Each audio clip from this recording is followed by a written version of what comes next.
বাইপাসের সুন্দর দৃশ্য আজকে আপনাদেরকে দেখাইলাম। দেখুন কত সুন্দর রাস্তাটা। বাইপাসের কথা খালি শুনি, বাইপাসের ভিডিও অতটা দেখতাছি। আসলে বাইপাসে কেড়ে দেও তো জমজমাট কিছু বুঝি না। ঘটনাটা হইছে আমাদের এইদিকে, মানে নেত্রকোনার এইদিকে এরকম সুন্দর রাস্তা খুব কমই আছে।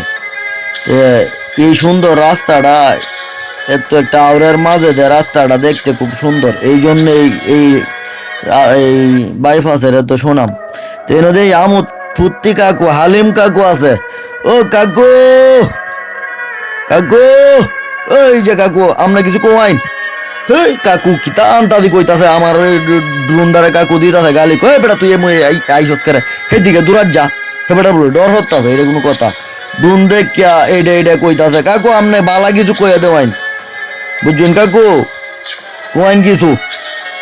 ও কাকুর টিমের সাথে দেওয়া যায় অনেক লোক। আমিও কাকুর সাথে যায় কথা কইতাছি, দেখি কাকু আমার কিতা কয়। কাকু, কাকুর সাথে কিতা কয়াম? কাকুর সাথে তো কথা কওয়ার মতো সুযোগই নাই গিয়া। কত মানুষ খালি কয়েকটা ছবি তুললে দেন, একটা ছবি তুললে দেন। কিতা হইব অত ছবি নিলে? এবারের সাথে ছবি নিলে লাভটা কিতা? বুড়ে বেড়া ওটার সাথে ছবি নিলে কি তৈব? বুড়ে বেড়ার পাওয়ারটা দেখছুন, যে আইন দিয়ে যায় খালি মানুষ আর মানুষ, তার দর্শক বিন্দুর অভাব নাই।